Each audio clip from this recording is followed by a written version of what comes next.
gudoomiyaha gobolka Banaadir ahna duqa magaalada Muqdisho mudane Cumar Maxamed Cumar Firish oo uu weheliyo gudoomiye ku-xigeenka howlaha guud ee maamul gobolka Banaadir mudane Faarax Cabdi Diini ayaa kulan gaar ah la qaatay ganacsiyada Soomaaliyeed ee hantidooda ku weysay dabkii xooganaa ee ka kacay suuqa weyn ee degmada Wadajir. dabkani oo kacay habeenbarkii xalay ayaa sababay in qaar ka mid ah ganacsiyada Soomaaliyeed ee hantidooda ku waayaan musiibadii ka dhacday suuqa weyn ee degmada Wadajir, iyagoo dhanka kale ganacsiyada suuqaasi ay warbixino kala duwan siiyeen maamulka gobolka Banaadir oo horkacayo gudoomiyaha gobolka Banaadir ahna duqa magaalada Muqdisho, iyagoo ka warbixiyay inta ay la eg tahay khasaaraha uu hantida suuqaasi u geystay dabkii kacay. gudoomiyaha degmada Wadajir ee gobolka Banaadir ayaa ugu horeyn ka hadlay khasaaraha dabkaas uu geystay iyo gurmadka ay fidiyeen maamul gobolka Banaadir, maamulka degmada Wadajir iyo bulshada Soomaaliyeed.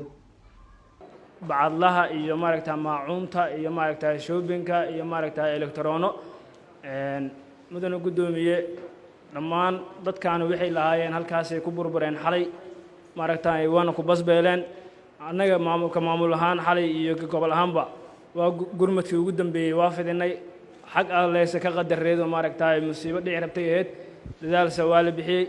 waxaa xal marqaati ah inaad qadka teleefonka aad ugu jirtay saacad walibana aad soo waceysay xaalka mahuu marayo annagana waxa wahay aan goobjoog ka ahayn musiibo meeshay ka dhacaysa aan dadkii aan la damqanayna oo aan la xanuunsanaynay.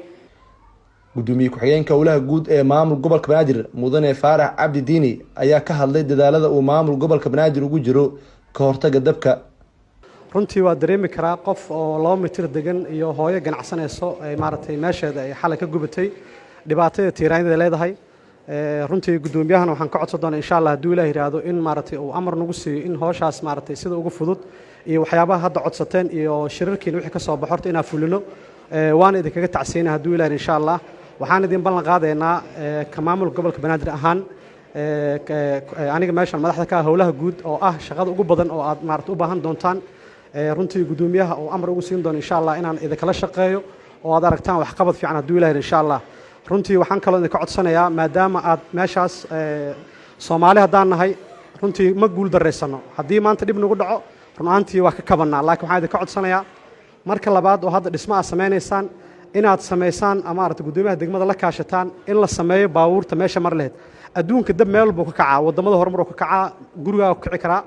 runtii gobolka Banaadir insha Allah haddaad maalmaan ka wareysiin waxaa company weyn la sameeyo oo fire protection la yiraahdo. qof walba hadda waxaa laga yaabaa meesha dabkaas ka kacay inay u baahneed oo kaliya in fire protection ka ah in lagu buufiyo oo dami lahay. qofka ugu horeeyay oo dabkaas arka waxaa laga yaabaa inuu awood u lahayn. marka waxaan ka codsanaynaa in hadda markaan wixii ka dambeeya taxadir lahaataan. gudoomiyaha gobolka Banaadir ahna duqa magaalada Muqdisho mudane Cumar Maxamed Cumar Firish ayaa ugu horeyn ugu tacsiiyay ganacsiyada Soomaaliyeed ee hantidooda ku weysay dabkii ka kacay suuqa weyn ee degmada Wadajir, isagoo dhan kala tilmaamay in maamul gobolka Banaadir uu mar walba garab taagan yahay ganacsiyadaasi. walaalayaal mudane marweyn annaga khasaaraha idin gaaray inaan mid kale idinkugu sii darno ma rabna annaga.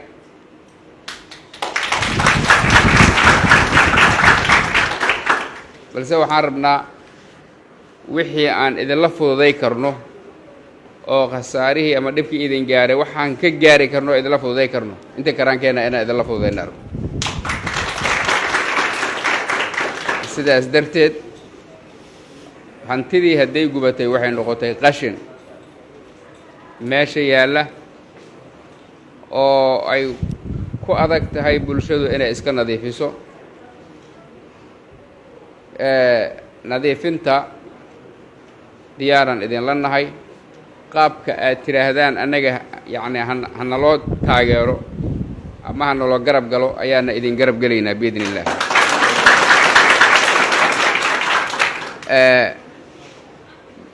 goobta dhibku ka dhacay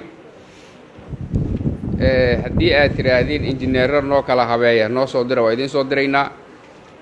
haddii aad tiraahdeen gaadiid qashinka naga qaada noo soo dirana waa idiin soo diraynaa. baalayaashii gaadiidka qashinka saar lahayn waa idiin soo diraynaa. haddii aad tiraahdeen jidad meesha naloo kaga bixin waa idinkaga bixinaynaa. laakiin waxaa laydinka rabaa dhibaatooyinkan soo noqnoqday oo dabka ah aragti inaad keentaan looga hortegi karo. waxaa jira qorshe weyn oo maamulka gobolka banaadir oo wado oo kambani hawshaas aad u yaqaan ayuu la wadaa heshiis gabagaba ah oo loogu talagalay in magaalada muqdisho oo dhan dababka kaca uu maareeyo. kambanigaas wuxuu u baahan yahay meel kasta suuqyada iyo goobaha kale ee muhiimka ah inuu ka helo xarumo ama goobo ou dhigto haamo iyo qalab oxygen ah oo dabka damiya. waxaan aaminsanahay dad badan oo idin ka mid ah in haddana wax ka gubteen horena ay uga gubteen, hadday marar badan tahay iyo hadday yacni mar labaad tahay iyo hadday mar saddexaad tahaba. maxaa yeelay suuqan ma aha markii ugu horreysay uu gubtay sida aan ogna. marka walaalayaalow adinkoo mar walba ka fikiraya danta suuqa laakiin aan 2 mitir ka fikirayn yacni guddi la soo baxa guddigaas aan isla qaabayno haddii alla idmo haddeertaana mushkilada jirta wixii karaankeenna waa idinkala qabanaynaa. adinkaan noo soo gudbinaya marka guddigaas yacni isagaa noo tilmaami doona guddigaa noo tilmaami doona waxa ay rabaan waxa aad rabtiin in laydinla qabto. laakiin haddii aad tidhaahda yaana la farafarayn maydin farafaraynayna idinkaga dari mayno insha allah. nuur siciid taaliil warbaahinta qaranka Soomaaliyeed magaalada Muqdisho.